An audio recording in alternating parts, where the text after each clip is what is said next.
Hey, selamat datang di channel ini, tempat nongkrong untuk kamu yang suka dunia pendidikan. Kenalkan, saya Awal Safar. Nah, jangan lupa di like, di share, dan di subscribe channel ini sehingga kamu tidak ketinggalan konten-konten menarik dari kita. Jangan lupa juga nyalakan lonceng notifikasinya. Selamat menonton. Oke, selamat jumpa lagi di channel saya. Jadi malam ini saya akan share tentang bagaimana cara menulis. Salah satu tahapan menulis itu kan saat melakukan sitasi ya. Jadi ketika teman-teman bisa satset dalam melakukan sitasi, maka bisa dipastikan proses menulis teman-teman akan mudah. Nah, menulisnya bisa dalam konteks artikel ilmiah, mungkin skripsi, tesis, atau hal-hal lainnya. Nah, di sini saya berikan contoh file proposal penelitian saya ya. Jadi contoh di sini ada sebuah paragraf, terus itu disitasi dan bersumber dari Kemp and Roy di tahun 2024. Nah, paling sering teman-teman itu melakukan sitasi terkadang di akhir ya. Jadi menulis dulu, setelah itu di akhir baru mencari-cari. Nah, ini sumbernya kemarin dari mana gitu. Nah, itu akan sangat merepotkan teman-teman dan akhirnya mengurangi stamina menulis teman-teman. Jadi sebaiknya ketika menulis memasukkan teks langsung saat itu juga dilakukan sitasi sehingga sitasinya tersimpan langsung dan sisa uh, kita otomatisasi maaf otomatisasi di reference nantinya seperti itu. Nah, di sini contohnya, jadi biasanya yang paling sering saya gunakan adalah tools Mendeley. Jadi sebenarnya kan tools reference itu banyak ya. Ada Zotero, ada EndNote. Yang paling saya sering gunakan adalah Mendeley. Karena saya lihat Mendeley ini lebih eye-catching, lebih nyaman untuk dilihat dan juga lebih nyaman buat diakses ya. Tapi sekali lagi itu preferensi seseorang, jadi tergantung mana yang lebih sering digunakan.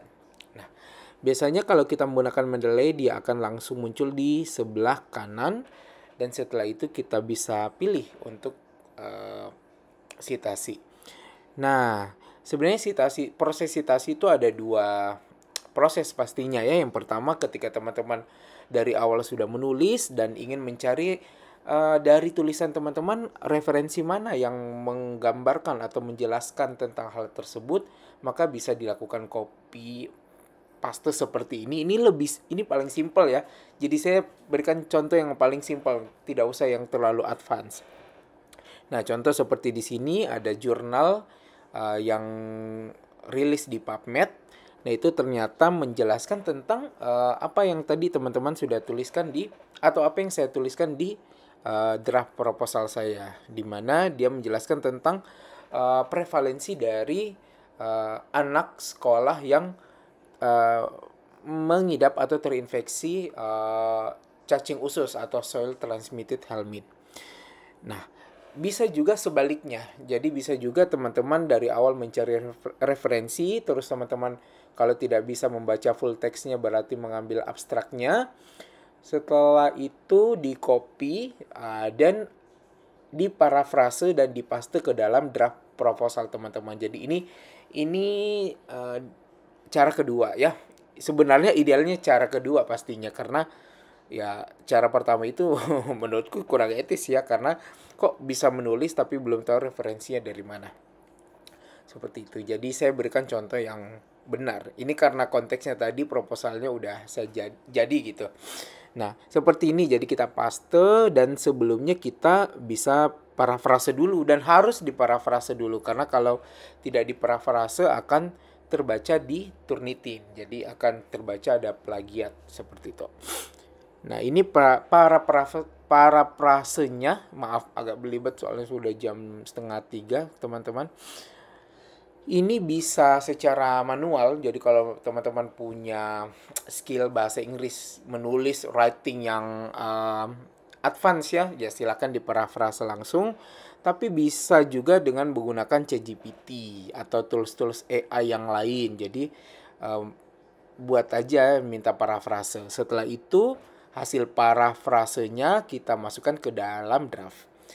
Nah, setelah itu kita next ke proses citasi. Jadi biasanya saya menggunakan Mendeley Web Importer. Jadi ketika baru pertama kali tentunya kita akan diminta untuk sign in ya ke Mendeley-nya. Ini saya klik sign in. Setelah itu karena sudah terbaca akunnya jadi langsung login. Nah, itu bisa terlihat ya. Jadi langsung terlihat jurnal atau artikel yang kita baca di browser itu akan langsung muncul pada Mendeley Web Importer. Jadi tidak perlu lagi secara manual memasukkan ke dalam Mendeley. Jadi tidak bolak-balik teman-teman. Jadi tidak perlu di-download dulu, terus masukkan ke Mendeley lagi. Setelah itu baru bisa disitasi. Nah, ini karena Mendeley saya dipakai bersama ya, jadi banyak collection, ada beberapa koleksi dari teman-teman yang lain. Nah, setelah itu, jadi karena ini proposal biomedik, jadi saya memasukkan di collection biomed compile, seperti itu. Jadi ini hanya untuk memudahkan kamar-kamar dari referensi saya, karena ya saya sering menulis dan tentunya referensi di Mendeley saya cukup banyak.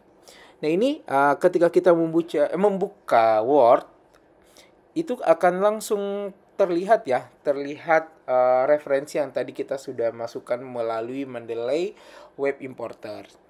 Jadi bisa langsung kita citasi. Nah kalau citasinya menggunakan Vancouver dengan apostrof angka itu biasanya kan di belakang ya, jadi setelah titik. Jadi pangkat angka itu di setelah titik. Jadi disesuaikan lagi jenis citasi yang diperlukan atau yang disyaratkan oleh tulisan yang teman-teman buat. Jadi di sini misalkan saya pakai Harvard, nah itu langsung tuh bisa ditempatkan kursornya di setelah titik dan langsung diklik referensi yang kita gunakan dan itu langsung sudah tersitasi. Seperti itu. Jadi sebenarnya sesimpel itu teman-temannya. Jadi tidak perlu bolak-balik memasukkan referensi dulu, terus ini lagi ngedit lagi, memasukkan DOI, memasukkan dan lain-lainnya, penulis, authors dan lainnya itu sangat-sangat membuang waktu. Jadi ini tips set dari saya. Sekali lagi teman-teman untuk cara install Mendeley Web Importer pada browser itu teman-teman bisa melihat di berbagai konten ya. Jadi sebenarnya sudah ada dan nanti deh kalau misalkan saya punya waktu saya bisa buat juga khusus part itu. Jadi cukup sekian. Silakan berbagi pengalaman Anda di komen di bawah ya. Bagaimana pengalaman Anda setelah menggunakan tips dari saya. Terima kasih. Selamat menulis.